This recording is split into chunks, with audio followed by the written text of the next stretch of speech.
Finally tonight, a story about a Haitian tradition still flourishing despite the big earthquake. It's the second in our collaboration with Frontline and National Public Radio. The reporter is Adam Davidson of NPR's Planet Money. One of the greatest things about walking around Port-au-Prince is the wildly decorated buses you see everywhere.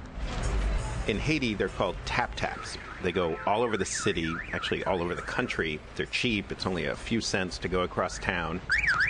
Since only around 3% of Haitians own their own car, if someone's going more than walking distance, they're going by tap-tap. Tap-taps are privately owned. Each one is its own unique work of kaleidoscopic artistry. Is there anything else here about reviving Haiti? I'm an economics reporter with NPR's Planet Money, and I wanted to solve some puzzles about these tap-taps, things that confuse me. First puzzle, what is going on with the imagery? Why are there pictures of Jesus alongside Kobe Bryant and sexy women? Why are there American flags next to Che Guevara pictures? It's like the Haitian subconscious exploded on the side of every bus. I asked Rockefeller Victor, he's a tap-tap artist. Who is this woman? The portrait that you're looking at here, well, you see it's the portrait of an older woman. This woman is the mother of this bus's owner. She's a tough lady. Evidently. Rockefeller works with carpenters who hand-cut the intricate wooden windows and assistant painters who create the awesome geometric designs. Some tap-tap owners tell them exactly what the bus should look like. Others let them use their own imagination. You might see what I see, delightful folk art. No way, says Rockefeller, who went to art school for a while. Tap-tap art is as worthy as anything you see in a gallery. I told you about the surrealism. You'll find there's the Baroque movement too. You'll find the Expressionist, realism, naturalism.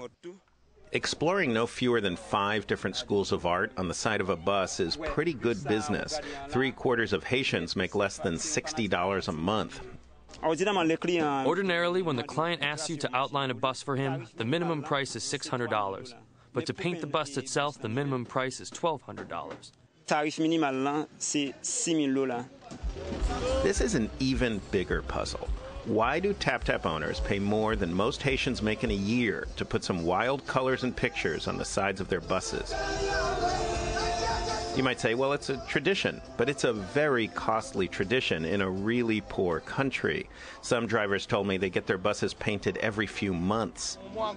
I asked one owner, Patrick Francois, why he does it. If it doesn't look nice, people will not get on it.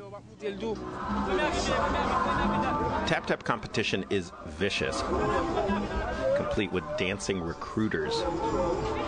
In seconds, you notice, painting really is good for business. Painted tap-taps pull up, load passengers in a few quick minutes, and move off. There are pickup trucks going the same route, and they just sit there, no passengers. Now, you might think, well, pickups are less comfortable, but that can't be it, because when pickups are painted, they do swift business too. Patrick Toulousma is unlucky enough to drive an unpainted pickup. One can read into the skill of a driver from the exterior of the vehicle in question. How can someone know how good a driver is just by looking at what's painted on the side of the bus? I think Patrick is talking about the economic theory of signaling. There is almost no oversight of these buses, no DMV inspectors. With little information, passengers have to decide in an instant which bus will get where they're going and which might break down.